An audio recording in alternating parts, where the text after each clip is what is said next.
Aquí tienes la historia reescrita y traducida al español de forma natural, fluida y con el mismo tono narrativo. El motor había derrotado a 3 ingenieros senior en 11 días.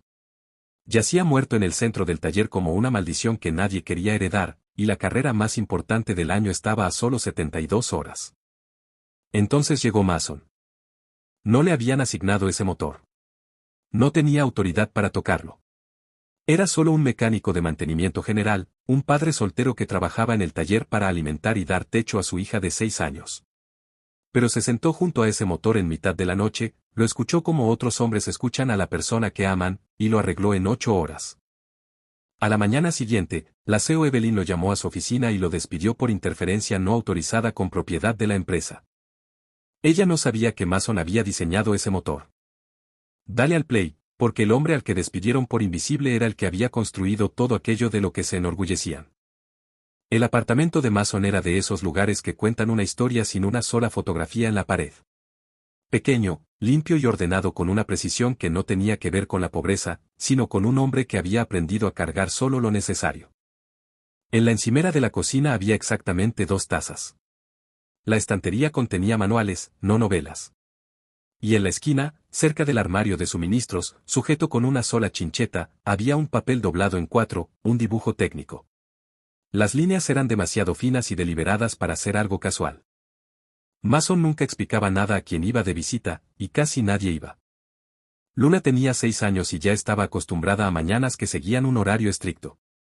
Estaba sentada a la mesa de la cocina con su oso de peluche, un pequeño muñeco marrón con forma de engranaje al que había llamado Cag, apoyado contra su vaso de jugo de naranja, como si necesitara un asiento en primera fila para el desayuno. Llevaba el mismo par de calcetines con estrellas todos los lunes porque, según ella, los lunes requerían calcetines de la suerte, y Mason nunca discutía esa lógica. ¿Vas a llegar temprano hoy?, preguntó sin levantar la vista de su tostada. Mason dejó su lonchera en la encimera y pensó la respuesta con el mismo cuidado que ponía en casi todo. Voy a intentarlo, dijo. Esa era la respuesta que daba casi siempre. Ni una promesa, ni un rechazo, solo un reconocimiento honesto de que el mundo entre la salida y la llegada tenía más variables de las que un hombre podía controlar.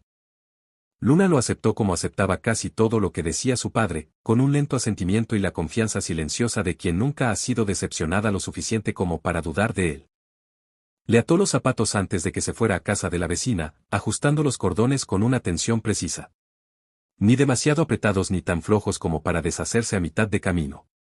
Durante una fracción de segundo, su mente calculó el coeficiente de fricción del nudo contra el material, luego se detuvo y miró hacia otro lado, como un hombre que aparta la vista de un espejo al que no quiere enfrentarse tan temprano. Vortex Motorsport ocupaba 4 manzanas en el lado este del distrito industrial, un complejo reluciente de vidrio y acero que el difunto Richard Vance había construido a partir de un solo taller y la negativa a aceptar que el automovilismo estadounidense no podía competir con la ingeniería europea.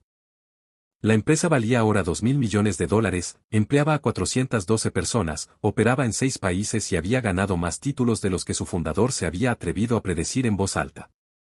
Evelyn Vance la había heredado hacía 18 meses, 2 semanas después de la muerte de su padre, cuando tenía 28 años y todavía estaba aprendiendo lo que significaba estar en una sala donde todos esperaban a que ella hablara primero. Mason se había incorporado 3 meses antes. Su solicitud mencionaba 9 años de experiencia mecánica general, 2 referencias que verificaron y nada más. Sin título universitario, sin certificaciones profesionales más allá de los requisitos básicos de seguridad. Había puesto como empleador anterior un pequeño taller independiente en Ohio que ya no existía. El gerente de contratación lo había considerado escaso. Cameron, el director de operaciones que formaba parte del comité de contratación, lo aprobó sin comentarios. Asignaron a Mason al taller inferior, en el sótano, donde la ventilación era peor y el suelo vibraba cuando las prensas de fabricación funcionaban arriba. Era el tipo de puesto del que los mecánicos experimentados pedían traslado en menos de 3 meses. Mason no pidió nada. Llegaba, hacía el trabajo asignado y, en los ratos libres, caminaba por el perímetro de la planta baja mirando los autos como quien mira fotos viejas de la familia. Sus compañeros empezaron a llamarlo el callado, luego simplemente el tipo callado y finalmente el del nivel 2, porque hablaba poco y, cuando lo hacía, casi siempre era sobre un problema mecánico y casi nunca sobre sí mismo. Pero de vez en cuando, Cuando ponía la palma de la mano sobre la carrocería de un vehículo y cerraba los ojos un momento, como un médico pone la mano en un pecho para sentir lo que los instrumentos no pueden traducir del todo, algo cruzaba su expresión que nadie en el nivel inferior podía nombrar. No era concentración. Se parecía más al reconocimiento. La crisis se anunció un lunes por la mañana con el sonido de Isaac, el ingeniero jefe, un graduado del MIT de 45 años con 20 años de experiencia en competición, sentándose muy lentamente en su silla y permaneciendo en silencio casi un minuto completo. El sistema de inyección de combustible del GT7 había fallado de una forma que no existía en ningún manual técnico de ninguna versión de ningún fabricante. Isaac había pasado 3 días en ello. 2 consultores externos llegados de Alemania lo examinaron, hablaron entre ellos en voz baja y regresaron sin solución. Cameron convocó una reunión de emergencia el miércoles por la tarde. Las opciones, según expuso, eran 2, posponer la participación en la carrera o sustituir el vehículo. Ambas costarían dinero. Ambas costarían reputación. La única pregunta era cuánto de cada cosa estaba dispuesta a asumir la empresa. Evelyn dijo que ninguna. Lo dijo con sencillez, sin levantar la voz, como su padre solía cerrar ciertas discusiones. Mason escuchó toda la conversación a través de la rejilla de ventilación del taller inferior. Estaba sentado en un cajón volcado con un café que se había enfriado, mirando hacia arriba sin fijar la vista en nada. Cuando las voces de arriba se callaron y terminó la reunión, permaneció allí mucho tiempo. Luego dijo, muy bajito y a nadie. Válvula de presión terciaria, anillo de sello secundario. Nunca ha leído el plano original. Esa noche, mientras le leía a Luna un libro ilustrado sobre máquinas, ella le preguntó por qué los engranajes se necesitaban entre sí. Mason hizo una pausa más larga de lo que la pregunta requería. Porque un engranaje es solo metal. Cuando se engranen juntos, es cuando crean movimiento. Luna lo consideró con gran seriedad, ajustó su agarre sobre Cag y se durmió en menos de 4 minutos.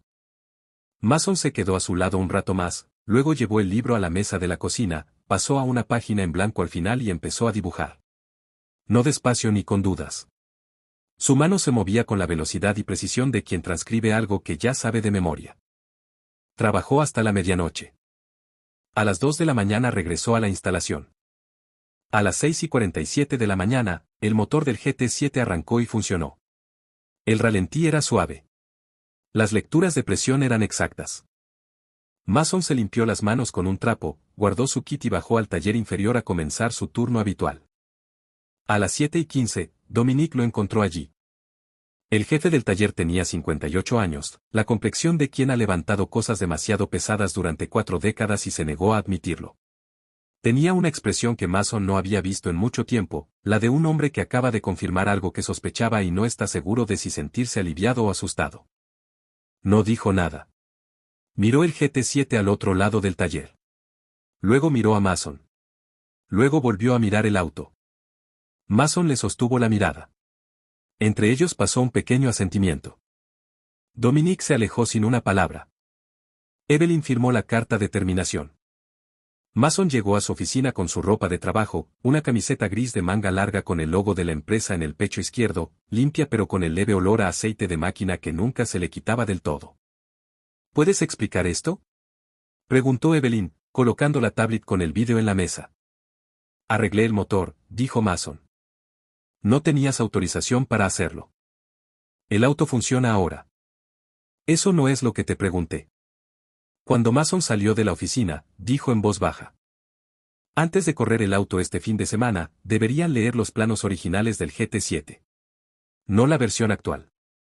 La original. Si la empresa todavía los tiene. El fin de semana de la carrera llegó y pasó. El GT7 completó todas las vueltas sin problemas y terminó en segundo lugar, el mejor resultado de Vortex en 9 años.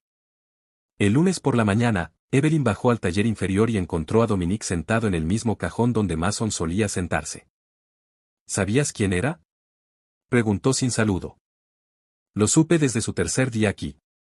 Tal vez desde el segundo. Y entonces Dominique le contó toda la historia. Evelyn encontró la carta en el archivo de su padre. Se sentó en el suelo de la sala de archivos con la espalda contra el estante y la carta en las manos. 2 días después, Evelyn condujo hasta el apartamento de Mason. Cuando abrió la puerta, una niña de 6 años en pijama de engranajes la miró sosteniendo un oso de peluche por una oreja. Mi papá está arreglando mi auto, dijo Luna a modo de saludo. A través de la puerta, Evelyn vio a Mason sentado en el suelo de la cocina, con un auto de juguete desarmado frente a él y un destornillador miniatura en la mano. Quiero que vuelvas, dijo Evelyn. No como mecánico de mantenimiento. Deslizó un contrato sobre la mesa. Mason lo leyó con detenimiento. Al final, firmó con la misma firma que aparecía en la esquina inferior de los planos originales del GT7. Una condición, que no está en el contrato, dijo. Xavier debe recibir una explicación técnica completa antes de la próxima carrera. No el protocolo de mantenimiento, la lógica de diseño original. Se merece saber lo que está conduciendo. Hecho. A la mañana siguiente, Mason llegó a Vortex a las 7:45 por la puerta principal. El recepcionista le dio los buenos días usando su nombre correctamente. En su pecho, la placa decía algo que había sido verdad durante 10 años y que solo ahora estaba impreso. Abajo, en el taller, el motor del GT7 sonaba exactamente como siempre había sido diseñado para sonar, firme, seguro y, finalmente, después de 10 años de silencio, en manos de quien conocía cada nota de